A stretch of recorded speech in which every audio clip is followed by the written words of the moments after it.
I'm Shay Russell from mining.com.au, and once again I am coming to you from IMARC. Standing next to me is the CEO of Metro Mining, Simon Wensley. Simon, it's great to see you again. How are you? Great to see you, Shay. Thank you very much. I'm very well. Yeah, thrilled to have you here. Heck of a conference we've got happening down below. Tell me, what brings you to town? Look, I'm here to meet some investors here, but also suppliers. So we've just ramped up our expansion, and we've used a number of the suppliers here, and we're also then looking at debottlenecking that. So there's a few interesting discussions going on here today. Yeah, look, it's one of those events that brings the industry together. So it's awesome for producers like yourself who are able to take advantage of the sheer size of this event.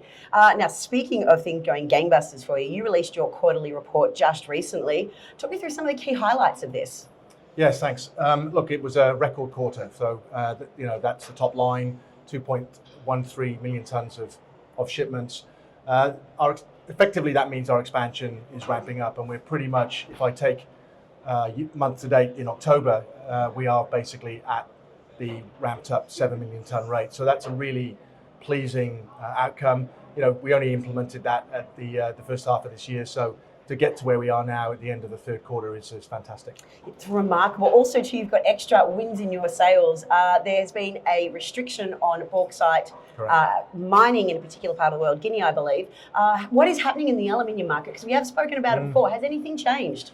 Look, I think it's just more of the same, but getting even tighter. So, aluminium demand is still strong, and we're seeing that pull through from, the usual sources. Construction, we've seen a bit of a stimulus in that from China, but the major sources of demand growth are electricity generation, electricity grids, transportation, electric vehicles, batteries, etc. So that's all still continuing to go, and the aluminium price itself is now starting to step up. But I guess the big story of the last, 2 or 3 months has been the alumina price. So the alumina price, so that's the intermediate step between bauxite and aluminium, that has now risen to record levels. So it's about $700 per ton at the moment, and that's being driven by both the demand side, but also a lack of bauxite supply. So the bauxite restrictions that we've talked about in that industry structure piece that we did, they're really coming out to play. And there's been an additional element to that, which is that Guinea's had a very difficult wet season. Lots of rain and infrastructure being damaged. But on top of that, one of the exporters out of Guinea has had a customs constraint put on their output, and that hasn't been resolved yet. So that's obviously, they're a big producer, and that's obviously having an impact on the market with ships waiting, and not only that, but the sentiment there. So we've seen just in the last few weeks quite a rise in the bauxite price. I mean, that's not going to flow through to our results for another few months, but it's definitely there. Just to bring this on back, you're an Australian producer. You've got a very clever production happening in the top end of Queensland. How does these kind of disruptions in the bauxite and the alumina market benefit Metro Mining? Well, look, it doesn't benefit our operation directly, but of course, obviously, our margins are the most important thing. So we grew margins in the last quarter to about $14 per ton. So that's where we've been, close to where we've been guiding the market.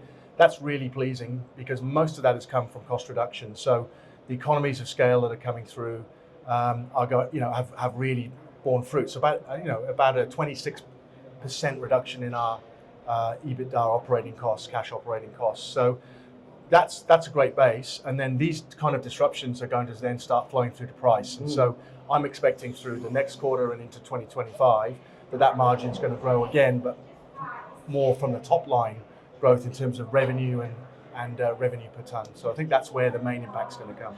But also too, I guess being an Australian producer, this is bauxite coming from a low sovereign risk country. Does this help you when it comes to current clients and obviously future clients? Oh, absolutely.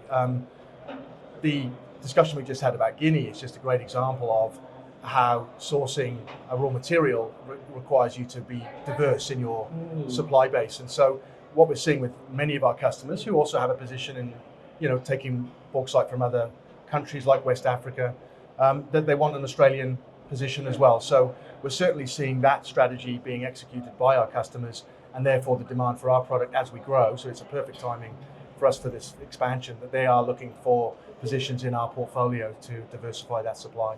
Now, I nearly let you off the hook without a critical question. Obviously, margins have improved, productions have improved, but we didn't talk about the debt levels. How is this looking? Look, the balance sheet's been significantly strengthened this year. So in this last quarter, we paid down another $12 million of debt. That's on our way to deleveraging the business and taking us into a position of much lower risks. That's a really pleasing outcome, having generated the cash flow. And we've got another 12 million targeted for this quarter. So that'll leave us with around about $50 million of debt left. That's a remarkable position to find yourselves in, and also to what a way to start 2025. Listen, Simon, I know you've got one heck of a day happening down there, so I'm going to leave you be. Thank you so much for being here today. Thank you for your time.